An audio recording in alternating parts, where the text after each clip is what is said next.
place of grace.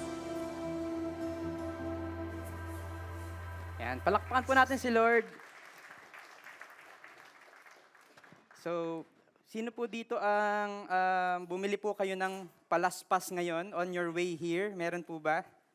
Kasi today is Palm Sunday and we have entered Holy Week officially. Okay, so officially it's Holy Week and we are now taking our Palm Sunday. And so, before we go to the Word, gusto ko lang pong magbigay ng a couple of announcements kasi Holy Week, kasi ito po ay isang napaka-importanting celebration that we want to do, okay? That we want to celebrate. Bakit? Kapag nga birthday mo, hindi ba gusto mo kumakain sa labas, sineselebrate, gusto mo nagta-travel, how much more yung pong Holy Week? We commemorate the most important event in history because yun pong Holy Week, we are not just, I hope na this is not just another holiday for us, but this is gonna be the event that we really want to celebrate. Bakit? Kasi yun pong epekto ng Holy Week is not just para makapagpahinga ka, makapagbakasyon ka sa trabaho mo or sa school, but because yung pong epekto ng Holy Week sa atin, ng original na Holy Week, is for eternity. Okay? Because Jesus Christ died on the cross for us. And that's why, as part of our celebration, so we're gonna have a lot of things. And the first one is our devotionals. Ayan. So ito po yon, yung pong sample ng ating devotionals. You can get a copy over there, doon po sa may ating information booth. Or kung gusto mo naman, online, you can download our Victory Groups app or pwede rin doon sa YouVersion app, you can download it, our devotional. So kung gusto mo yung digital. Also, we're gonna have a video devotional. So starting Thursday. Okay, so starting on Thursday, so we're gonna have a 3-day video devotional. So abangan nyo po yon. So lalabas po sa GMA at hindi. Sa ano lang po, sa YouTube, sa Facebook, abangan nyo po siya.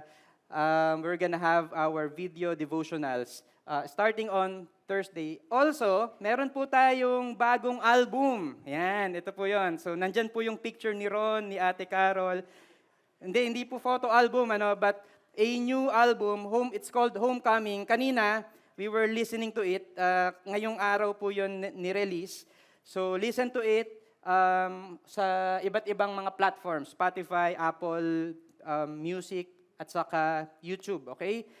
And also, ito na, dahil gusto nating i-celebrate yung ating Holy Week, especially yung ating Resurrection Sunday or Easter Sunday, we're gonna have this Easter Sunday celebration next week, di ba? So next week, ano po yung gagawin natin? Ano yung gagawin natin? Kakain tayo. May pagkain tayo. So, we're gonna have this Easter Sunday, salo-salo. So, ano po yung gagawin natin? Magdadala po tayo ng pagkain na madaling ipamigay. Ibig sabihin, mga madaling pamigay like pandesal or mga finger foods, wag po kayong magdadala ng bulalo. Parang medyo mahirap yatang i-distribute yung bulalo, mechado, parang medyo mahirap i-distribute. Yung mga madali lang, di ba? Yung mga hopya, yung mga butchi, ano pa ba? Ensaymada, yan. Yung madaling ipamigay, kailangan ba lahat bibigyan ko? Hindi naman, di ba? Yung seatmate mo, at least yung seatmate mo, bigyan mo. Okay? So, wag naman po yung sobrang dami, no? Just enough to share with your seatmate. So, kunwari, isang bag of pandesal. So, okay na yon.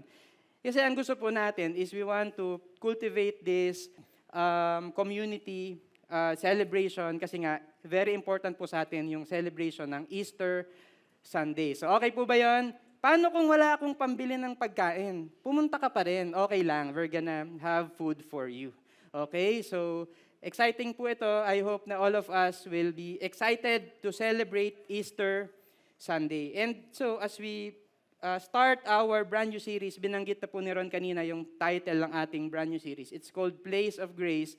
Let's start by reading the Word of God to be found in Mark chapter 14, verses 26 to 31.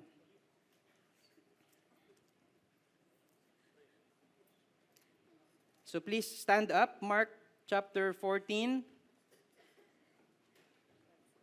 Yung iba nagdadalawang isip, tatayo ba ako? Yan, sige po, tayo po tayo. Mark 14, 26 to 31.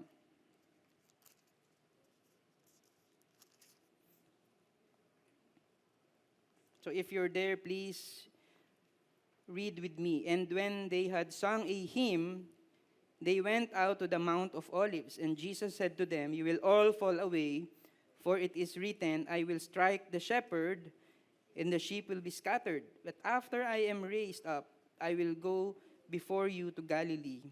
Peter said to him, "Even though they all fall away, I will not." And Jesus said to him, "Truly I tell you, this very night, before the rooster crows twice, you will deny me 3 times. But he said emphatically, "If I must die with you, I will not deny you." And they all said the same. Let's pray. Lord, we want to thank you, Lord, for your word. I pray, Lord, that as we officially enter yun pong Holy Week, I pray, Lord, that this Holy Week, it's not just gonna be any other week, it's not just gonna be another celebration or holiday for us na sakto, walang pasok, ang plano lang namin, it's just to go to the beach or to just rest.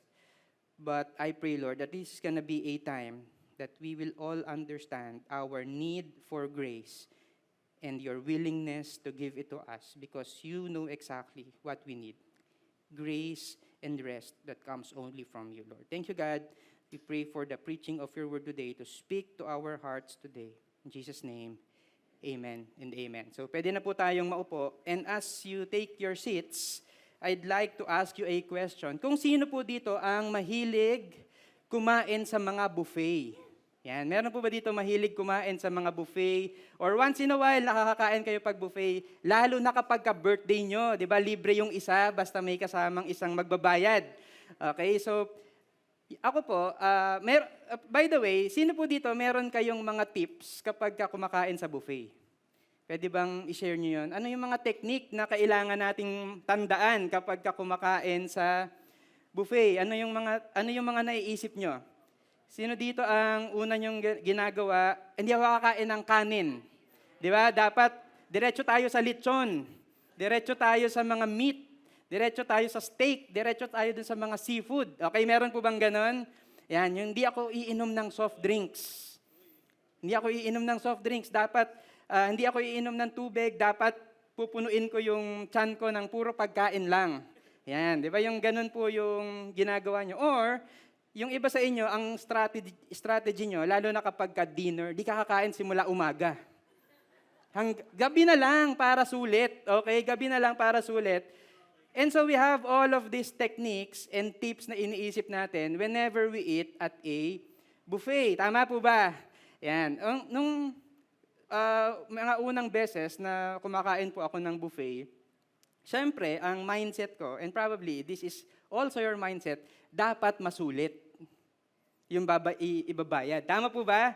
Gusto natin sulit. Kung magkano yung binayad mo, dapat ganito yung amount nung makakain mo. And how many of you would agree with me na hindi po natin nasusulit? Kahit anong pilit natin, baka meron palang nakasulit, ano? Meron po ba dito na nasusulit niyo yung buffet? But I think for the majority of us, kapag kumakain po tayo sa buffet, hindi yata masyadong sulit. Parang napamahal yung binayad ko. Yung laging ganun yung feeling mo. Parang masyadong konti yung nakain ko compared dun sa binayad. Tama po ba? And meron pong study that says na 5% lang ng mga kumakain sa buffet, yun talagang nakakasulit. Ayan, pambihirang technique yun. Yung talagang baka 2 linggo hindi kumain. Pero 5% lang yung mga nakakasulit. And what I want to say is sometimes we make this decision or we have this thinking na hindi, kapag kumain ako sa buffet, kaya ko yang sulitin. Kaya ko yang gawin. Until matapos na tayong kumain, busog na tayo, and to our hindi na nga surprise eh, 'di ba? Lalo na kapag lagi ka nang kumakain. To what we find out is that ay hindi yata sulit. 'Di ba? We have this parang meron tayong unhealthy na way of overestimating our own abilities. And then at the end, we fall short. Hindi ko pala kaya. Okay? And ito pong series natin, this is called Place of Grace because that's exactly what we want to learn. Na yun pong attitude natin pagdating sa buffet, ay sadly, ito rin po yung attitude natin pagdating sa most of the things in life. Di ba? What do we do? Mayabang tayo. Kaya ko yan gawin. Hindi, kaya ko yan. Wag mo akong tulungan, kaya ko yan gawin. And then at the end, ano po yung mangyayari sa atin? We'll all fail and we understand that we need grace. And that's why this morning, we're gonna be talking about two things lang. The first one is this. Yun pong man's need for grace. And I'd like to make this statement early on, that we need God's grace more than we think we need it. Man's need for grace, there is a need for grace, and we need God's grace more than we think we need it. Sabi dun po sa binasa natin kanina, so ang story po nito ay si Peter and sila Jesus and the rest of the disciples, nandun po sila sa Mount of Olives. Okay, so nasa Mount of Olives po sila. Ito po yung moment na malapit ng hulihin si Jesus Christ. Ipapako na siya sa cross, mamamatay na siya. So ito po yun. Okay, so this is that moment. So ang sabi po ni Jesus in Mark 14 verse 27, and Jesus said to them, "You will all fall away, for it is written, I will strike the shepherd, and the sheep will be scattered."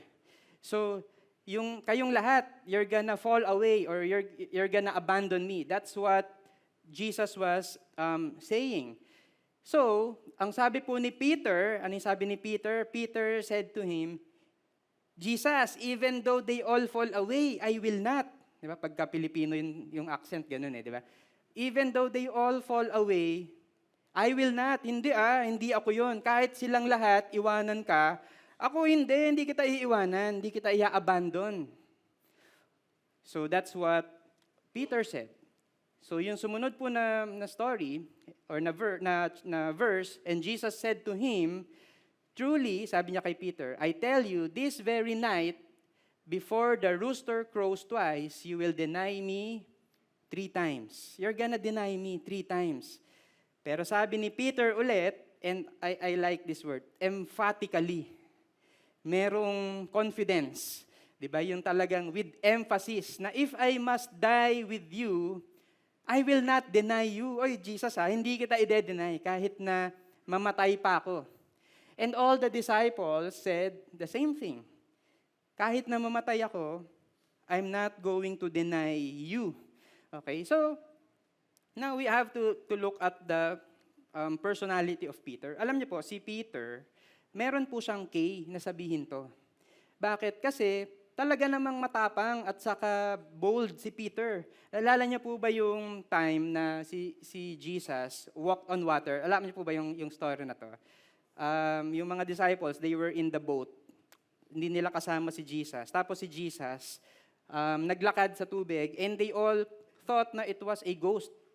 Pero sabi ni Jesus, ako to, si Jesus to. So ano po yung sabi ni Peter?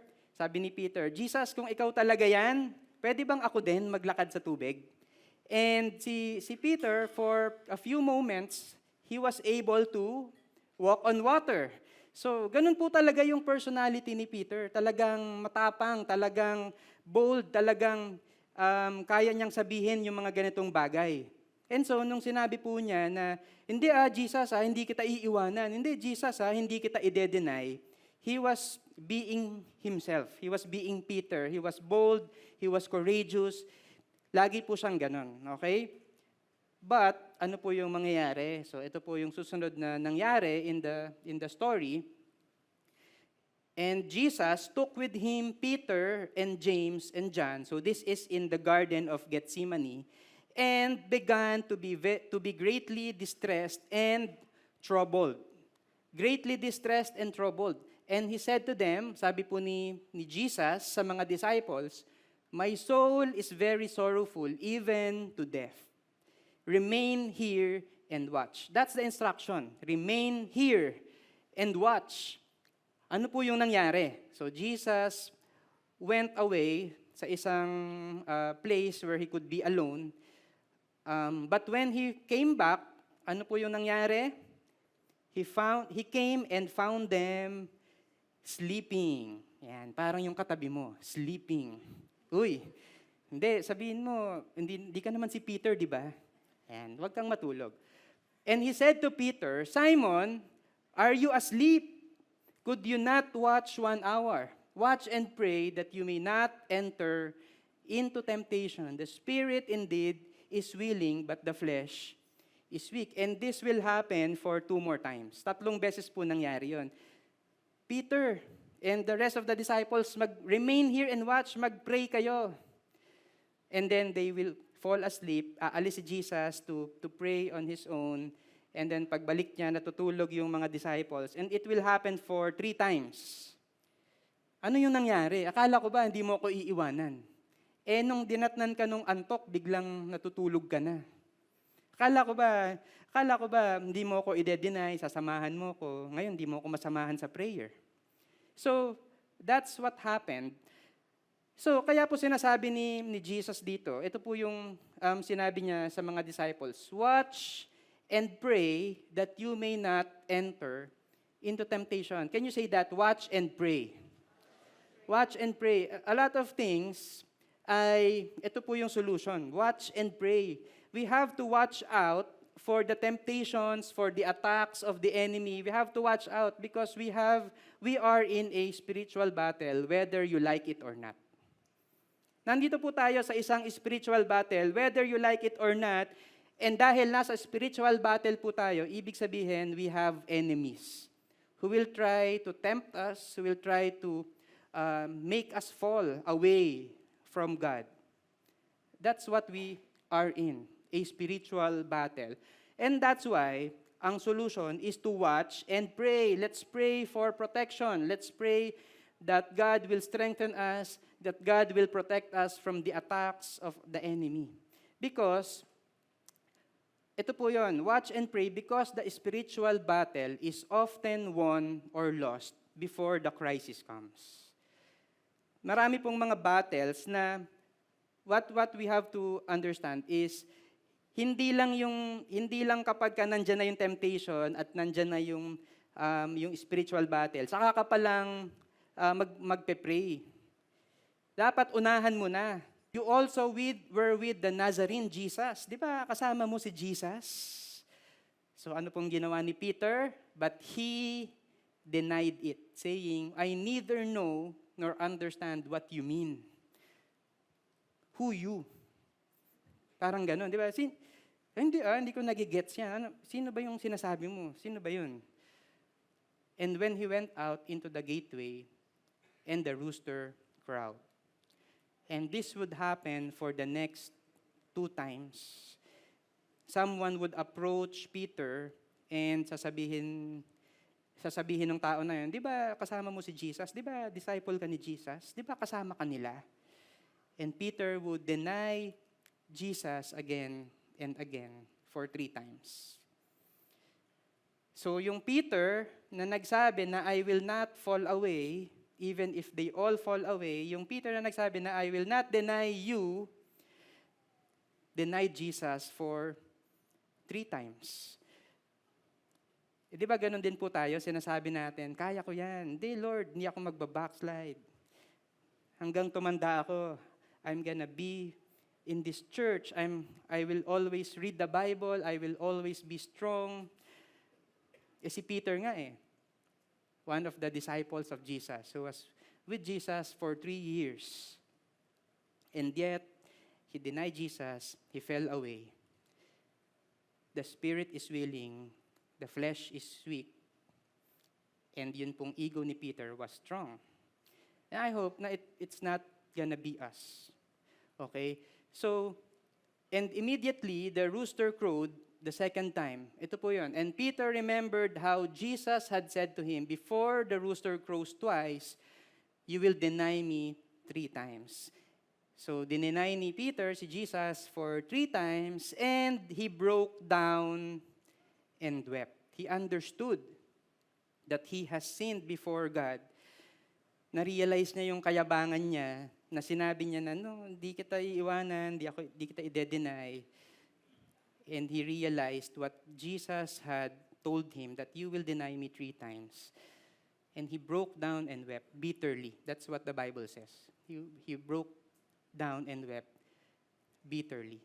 So ito po yung picture, parang ganito yun eh. Yung parang kasalanan ko to. Di ba? Pagka nakita mo na kung sino ba talaga yung totoong may kasalanan, you're gonna find out na ang talagang may kasalanan ay tayo. The spirit is willing, but the flesh is weak. And that's why, ano po yung gusto nating solution to this problem? It's by the way pala, hindi ko pala nakalimutan ko pala to. No? Sometimes naman, whenever we fail, ang ginagawa naman natin, we underestimate naman yung grace ni God. Diba? When we fail naman, kapag meron kang nagawang kasalanan, ang ginagawa naman natin is we underestimate naman yung grace ni God. Diba sinasabi natin, ay, hindi na ako tatanggapin ni Lord dahil dun sa ginawa ko. Wag na, hindi na ako babalik. Ayoko na. Ay, wala nang pag-asa yung sitwasyon ko. Grabe na yung nagawa ko eh. Kung ano-ano na yung kalokohang ginawa ko eh. Siguro wala na, hindi na ako kayang patawarin ni Lord. Or nakakahiya naman kay Lord. Kakaya naman kay Lord. Ang yabang-yabang ko tapos hihingi ako ng tulong sa Kanya kapag may problema ka. Or sinasabi natin, ayusin ko muna yung buhay ko bago ako bumalik kay Lord. Ito yung gusto nating gawin naman. We underestimate naman yung grace ni God. But ano po yung gusto nating matandaan? Ano ba yung solution? Is it self-pity? Is it trying to fix yourself muna bago ka bumalik kay God?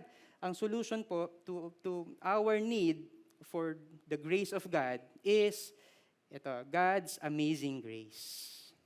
The amazing grace of God. Because we have to understand and we have to realize that we are loved more than we think we are. Yung akala mo na hindi ka namamahalin ni Lord because of all the things that you have done, it's not right.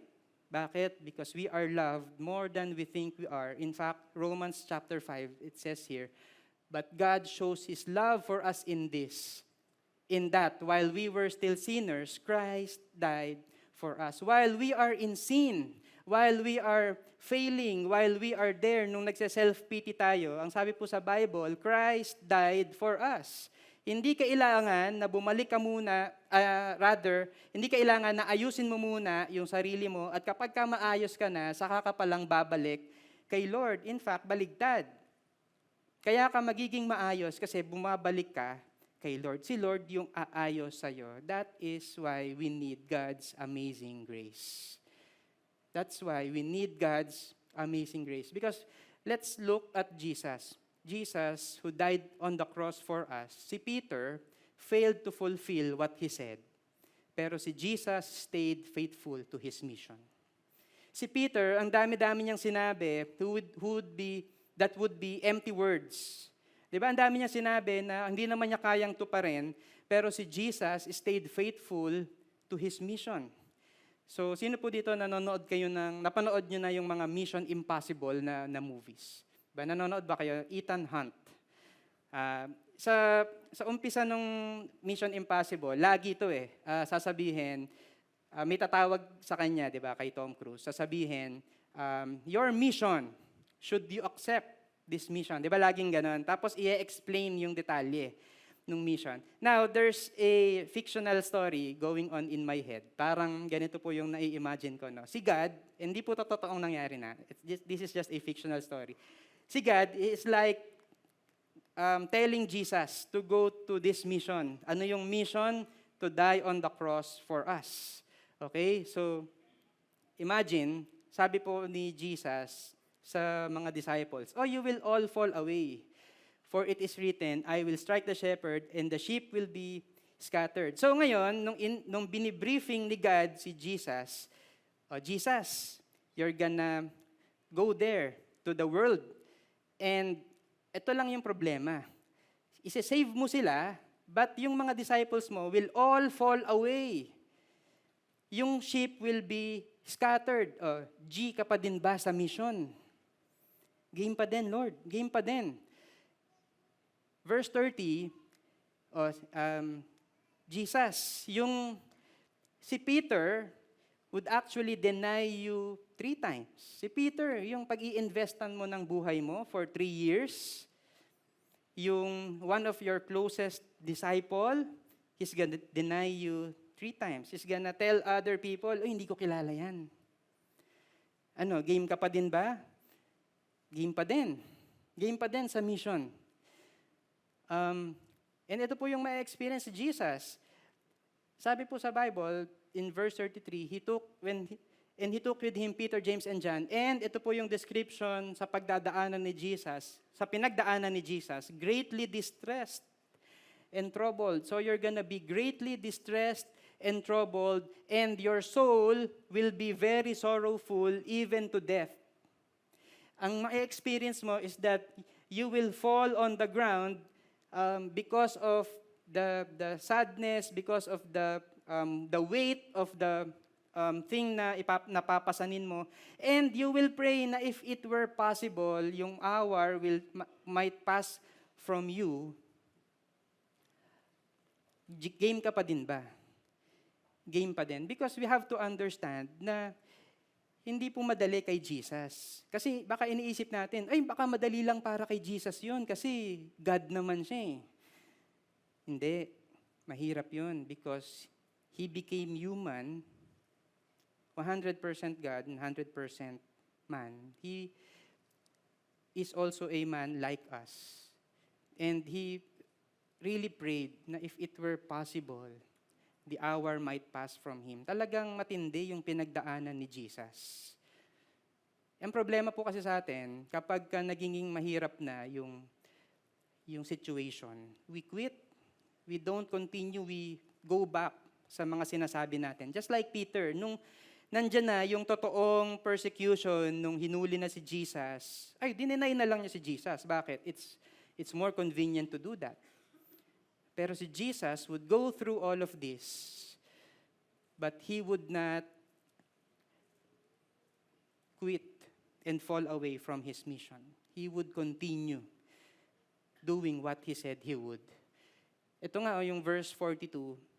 So, natutulog yung mga disciples pagbalik niya. And at the end, ang sabi niya, "Rise, tara na, bumangon na kayo because aalis na tayo, my betrayer is at hand." Ito na yung magbe-betray sa akin, ibe-betray na ako, huhulihin na ako. And siguro kung tayo yon, anong gagawin natin? Tatakbo na tayo, andyan na yung betrayer eh.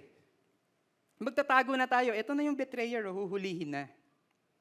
Pero si Jesus, ang sabi niya, "Rise, let us be going." Nagyaya. Ito na yung betrayer ko, tara na. Why? Faithful to the mission.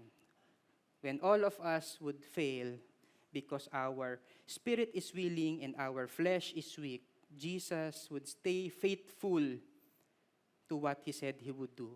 And He died on the cross for us. Jesus, or rather Peter failed to pray. But si Jesus was completely dependent and submissive to the Father. Si Peter and the rest of the disciples, nakatulog sila, magpe-pray, nakatulog. Pero si Jesus, He would always be prayerful, He would always be dependent and submissive to the Father. So sabi niya in verse 36, and ito po yung prayer niya, and he said, "Abba, Father, all things are possible for you. Remove this cup from me, yet not what I will, but what you will." So, pagka po binreakdown natin tong prayer na to, we're gonna see how close Jesus is to the Father. So, tignan natin ito, sabi niya, Abba, Father, it shows the intimacy with the Father. Alam niyo po, yung Abba, ang equivalent po niyan sa time natin ngayon is daddy. Informal, pero close. Merong intimacy. Daddy. Di ba yun yung tawag niya kay God? Daddy. Is it a sign of disrespect? Kasi dapat ba yung pagka nagpe-pray tayo kay Lord, kasi minsan iniisip natin yung dapat formal eh. Oh, Father in heaven. Di ba laging formal? But God has already given us this intimacy, this access with Him. Ang tanong, are you taking advantage of that access so that you can be intimate with God? Intimacy with the Father. Sabi ni Jesus, all things are possible for you. He knows the Father's ability. Alam niya yon na yung merong authority over everything ay si God, His Father. He knows that the Father's ability, that nothing is impossible for Him. So alam niya yun. I hope na whenever we pray, we would find rest knowing that God, that there is nothing impossible with God, that all things are possible for Him. Okay, lagi po kasi tayo nape-pressure kapag nandyan na yung mga bills and may problema sa health, meron tayong different problems. But we have to understand that all things are possible with God. Also, si Jesus would be very honest with God. Sabi niya, remove this cup from me. Pwede bang wag na lang pagdaanan itong challenge na to, itong trial na to, itong death na to? Remove this cup from me. Sometimes, even yung mga weakness natin, we hide it from God. Lord, nakakahiya naman sa iyo eh. But why don't we try being honest with the Father? Kasi alam naman ng Father kung ano yung pinagdadaanan mo. The reason why we don't find rest, the reason why punong-puno tayo ng pressures in life, because we cannot be honest with the Father. Di ba? Ang hirap na hirap tayong maging honest with the Father. Whenever we pray to the Father, minsan ang binibida natin sa Kanya, kung ano yung ginawa mo na maganda at yung strength mo at yung kaya mong gawin. But let's be completely honest with Him. Sabi ni Ron kanina, yung sacrifices daw natin kay Lord are a broken and contrite spirit. That's what we want to offer before God. When we go before God, can we do that? Lord, I am broken, I'm sinful, I'm weak, I need your grace. That's why, ito pong preaching natin, it's called Place of Grace. Because it's only in Jesus, it's only in God that we will find grace. Also, ito po yung mahirap, pero gustong-gusto ko dun sa prayer niya. Sabi niya, yet not what I will, but what you will. Yes, we're gonna be honest with the Father, but at the end of the day, we're gonna submit to the Father. Submit to the Father because He is our Lord. We are not the Lord of ourselves. He is God. He knows what's best for us. So I hope na tayo pong lahat, we're gonna be prayerful, just like Jesus. And ang sabi po sa Luke 22, this is a parallel story nung binabasa natin kanina when Jesus was telling Peter na, Peter, you're gonna deny me 3 times. Ito po yung sinabi niya, Simon, behold, Satan demanded to have you that he might sift you like wheat. Yung sifting like wheat, ang ibig sabihin, ano po yun? Metaphorical statement po siya, which means na you're gonna go through all of these challenges, your faith is going to be tested. So si Satan demanded that you will be sifted like wheat. Pero ang ginawa po ni Jesus, ano po yung sabi ni Jesus? But I have prayed for you that your faith may not fail. Ang sarap, di ba? How many of you are glad na si Jesus has been praying for you? Jesus is our high priest. We talked about this nung set apart series natin. Jesus is our high priest. And because He is our high priest, He is interceding for all of us. He's praying for us so that our faith may not fail. Diba? Gusto po natin yon that Jesus is praying for us because temptations and the attacks of the enemy will be with us. Lagi po yung magiging part ng buhay natin. But we want to be prayerful and we want to be dependent on God because only in God we will find strength. Okay po ba yon? I hope na you're learning something today. I hope na we understand our need for God's grace and God's amazing grace, which He willingly and generously gave to all of us. Yun pong buhay ni Peter would not end with that. Yung umiyak na lang, tapos na. Hindi. Peter would be restored by God. Peter would be restored by God. Si Peter would actually be one of the leaders of the church. And si Peter would actually write an epistle, a letter in the Bible. Ito po yun, 1 Peter, which we're gonna read in a while. Ito pong 1 Peter, ang background po nito. This is a letter written to the Christians that are scattered all over the place, all over the nations. Pero bakit sila scattered? Because they are being persecuted. Meron pong persecution. Yung faith po nila is being tested. And that's why they were scattered because of persecution. Tignan niyo po, si Peter, he was restored kasi ang sabi niya, but even if you should suffer for righteousness' sake, you will be blessed. Have no fear of them, nor be troubled, but in your hearts honor Christ the Lord as holy, always being prepared to make a defense to anyone who asks you for a reason for the hope that is in you. Yet do it with gentleness and respect, having a good conscience, so that when you are slandered, those who revile your good behavior in Christ may be put to shame. For it is better to suffer for doing good, that it should, if that should be God's will, than for doing evil. Si Peter na nag-fail, si Peter na hindi nag-stand up for righteousness' sake, si Peter who denied Jesus. Ngayon, he has been encouraging the church who was being persecuted, who was being scattered, whose faith is being tested. Ang sinasabi po niya, kahit na mag-suffer, kahit na merong mga sufferings for righteousness' sake, kahit na persecuted ka, kahit na matetest yung faith mo, anong gagawin natin? We're